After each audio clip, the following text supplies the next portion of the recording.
আসসালামু আলাইকুম। শুরু করছি অচেনা কেউ গল্পের পর্ব 5। আমি ভাবতে থাকি এই আয়ানকে আর আরিশা তো অনেক আগে মারা গেছে। তারপর আমি গোসল করতে চাই, আম্মু বলে সে পাশে ফ্ল্যাটে যাচ্ছে। আমি মাথা নেড়ে সম্মতি দিই। গোসলের সময় হঠাৎ অচেনা সেই মানুষটার মেসেজ আসে। লেখা ছিল, আয়শা তুমি বিপদে পড়তে যাচ্ছ, তোমার খালাতো ভাইয়ের নিয়ত ভালো না, রিপ্লাই দাও। আমি তখন বাথরুমে ছিলাম, কিছুই দেখি না। ঠিক তখনই প্রথমবার সে অচেনা মানুষটা আমাকে কল দেয়, কিন্তু আমি বাথরুমে থাকায় ধরতে পারি না। বাথরুম থেকে বের হতে দেখি সোফায় আরাব বসে আছে। আমি দ্রুত নিজেকে সামলে তাকে অন্য রুমে যেতে বলি, কিন্তু সে নড়ে না। আমি এবার ভয় পেয়ে যাই। আরাব ধীরে ধীরে বলে, 2 দিন আগে ফেসবুকে তোর ছবি দেখেছি, কেন জানি সহ্য হয়নি। তারপর সে বলে, তুই তো আমার বোন, তোকে আমি কিভাবে ছাড়ি। হঠাৎ সে আমার দিকে এগিয়ে আসে।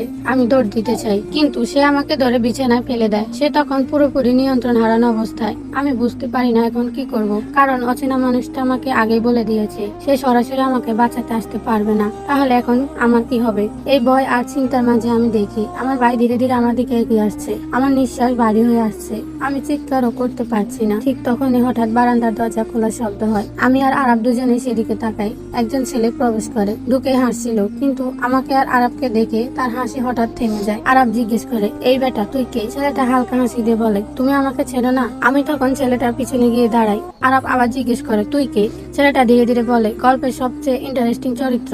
এই মুহূর্তে আমার বুক কেঁপে ওঠে। নামটা শুনে আমি বুঝে যাই এটা সেই আয়ান। আরব অবাক হয়ে আবার জিজ্ঞেস করে, তুই কোন আয়ান? আয়ান কিছু না বলে সরাসরি এগিয়ে যায় আরবের দিকে, আর পরের মুহূর্তে আরবের হাত ধরে ফেলে। একটা ভারী শব্দে পরিস্থিতি বদলে যায়। সে ধমকে সুরে বলে, একটা মেয়ের সাথে এমন করার সাহস কোথা থেকে পেলি?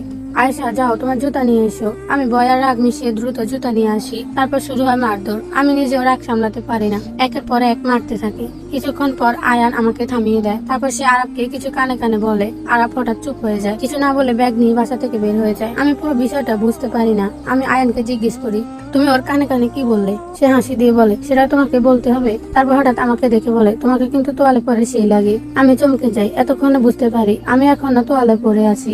আমি দ্রুত রুমে গিয়ে কাপড় বদলে আসি। বাইরে এসে দেখি আম্মু আর আয়ান কথা বলছে।